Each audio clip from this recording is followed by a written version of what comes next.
ಇಂದು ರಾಮಾನುಜಾಚಾರ್ಯ ಜಯಂತಿ ಇದೆ. ಇದರ ಬಗ್ಗೆ ಮಹತ್ವ ಏನು, ವಿಶೇಷತೆ ಏನು, ನಮ್ಮ ಜೊತೆ ಆಚಾರ್ಯ ಗುರೂಜಿ ಇದ್ದಾರೆ. ಬನ್ನಿ ಅವ್ರನ್ನ ಕೇಳೋಣ.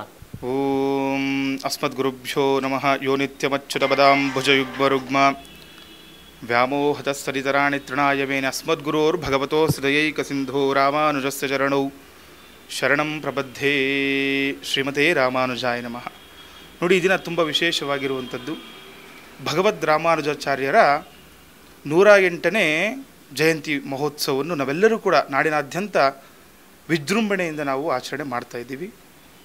ವಿಶಿಷ್ಟಾದ್ವೈತ ಸಿದ್ಧಾಂತ ಪ್ರವರ್ತಕರಾಗಿರುವಂತಹ ರಾಮಾನುಜಾಚಾರ್ಯವರು ಸಮಸ್ತ ನಾಡಿದ ಜನತೆಗಳೆಲ್ಲರನ್ನೂ ಕೂಡ ಒಂದೇ ಸಮಾನವಾಗಿ ನೋಡಿರುವಂತಹ ಭಗವದ್ ರಾಮಾನುಜಾಚಾರ್ಯ ಅವರ ಪುಣ್ಯವಾಗಿರುವಂತಹ ತುಂಬ ವಿಶೇಷವಾಗಿರುವಂತಹ ಪೂಜೆ ಪುನಸ್ಕಾರಗಳು ಈ ದಿನ ನಮ್ಮ ಅಶ್ವವೇಗ ನ್ಯೂಸ್ ಚಾನಲ್ ಮತ್ತು ಹಲೋ ಪವರ್ ಒಂದು ಸಂಸ್ಥೆಯ ವತಿಯಿಂದ ಈ ಒಂದು ಸ್ಥಳದಲ್ಲಿ ವಿಜೃಂಭಣೆಯಿಂದ ಇವತ್ತು ಪೂಜೆ ಪುನಸ್ಕಾರಗಳನ್ನು ಮಾಡಲಾಗಿದೆ.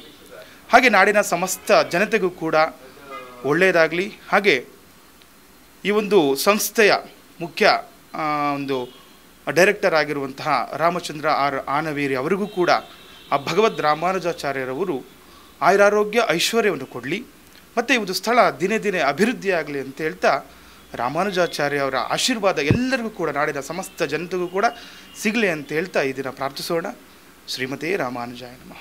ಹೇಳಿದ್ರಲ್ಲ ಜಯಂತಿಯ ವಿಶೇಷತೆ ಬಗ್ಗೆ. ನೋಡ್ತಾ ಇರಿ ಅಶ್ವವೇಗ ನ್ಯೂಸ್, ಸತ್ಯಾನ್ವೇಷಣೆ ಓಟದಲ್ಲಿ.